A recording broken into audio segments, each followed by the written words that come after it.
at this point, so we'll see what we can do with the next. Alright, and we're continuing with our FJ40 build. We've got these leaf springs on. They're actually out of 3/4 ton 77 Ford. The front perches, the entire spring, and the rear swing shackles. You can see we got grade 8 bolts holding them in, not too bad there. These are actually a 4-inch factory lift from the Ford, and they still got a decent arch to them. Then we had to space our fronts here. You can see it a little bit. Go on this side, it may show up better. Yeah, look at that. You can see my weld turned out decent on that. We ended up having to plate this whole piece, and then we put these on, of course, grade 8 bolts inside and out.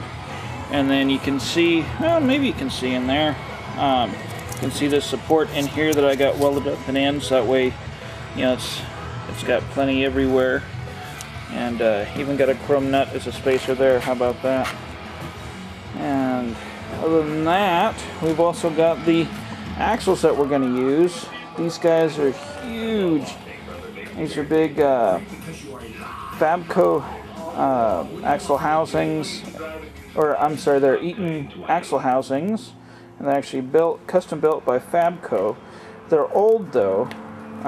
You can see the drums on it, but also they've got some really huge outers. So that's the 44 that we had under it before, and of course with the Chevy springs and stuff that we're not going to use. And that's the one we're going to use here. There's a little bit of difference in size. There's my size 13 foot next to it. Then we'll go over here and we'll look at the front of this Dana 44, and you can kind of see the size difference. It's amazing how big that Fabco is. So that's what we got for now. I'm simplifying it. This took a fair amount of pounding and welding and grinding and that stuff. So good morning, folks. Time for another update on where we are. It's been a little bit. As you can see, we got some tires on her, and we got the rear axle actually set under it. I'm not sure where I left y'all last time, but we got this spring a little bit permanently in. That cap is off our old Ford pickup, and let me see if I can't get down around here where you can see the plate that we welded on the bottom there. See it right above the spring? Kind of shaking here a little bit. It's early in the morning. So we got that on. Don't quite have it tightened up yet because one of our U-bolts, we stripped the nut on it yesterday, and we're waiting for one of the parts houses to get us a new one. Another $11 spent on this. So I think we're up to a whopping $110 on this entire project so far. And but the cool thing is that I got that crossbar mounted on, so that way I can actually kick the tires and turn it, and both tires turn at the same time. And here's the part that I'm super excited about. We got a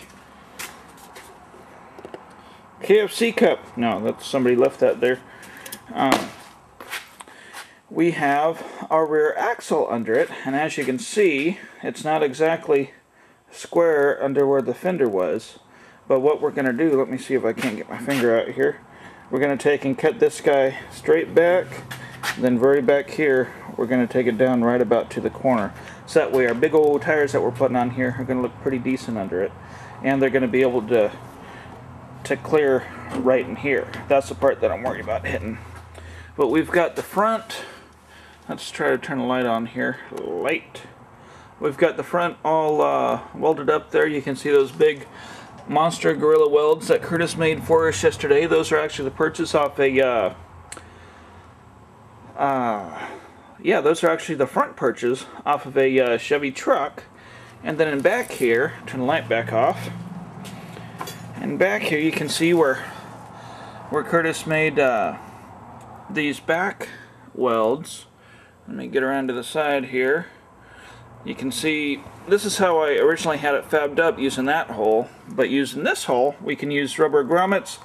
Sorry about that, don't mean to flip you off. We can use these rubber grommets and get a little bit better ride and not as much squeaky and stuff. But today what we're going to do, we're going to take the spring here and we're going to make this part just as wide as the spring is, so that way we can put in the other side of our rubber grommet.